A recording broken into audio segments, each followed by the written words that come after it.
আসসালামু আলাইকুম। আজকে আমি আপনাদের সাথে শেয়ার করব কিভাবে গরম গরম লুচি বানিয়ে খাওয়া যায়। প্রথমে আমি একটা বাটিতে 2 কাপ আটা নিয়ে নেব, দিয়ে দেব স্বাদমতো লবণ। এরপরে হালকা কুসুম গরম পানি দিয়ে আমি আটাটা মেখে নেব।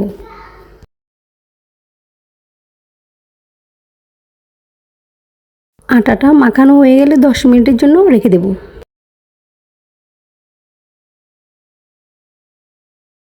এবার আমি একটা একটা করে রুটি বানিয়ে নেব।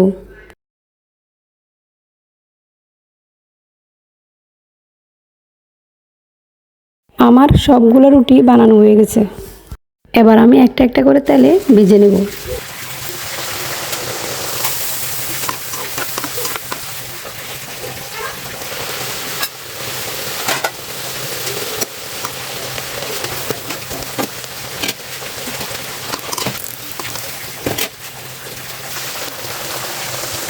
মাশাআল্লাহ, আমার সবগুলো রুটি ফুলে ডাবল হয়ে গেছে। আমার মতো আপনারাও এরকম কুসুম গরম পানি দিয়ে আটা মেখে রুটি বানাবেন, দেখবেন ফুলে ডাবল হয়ে গেছে।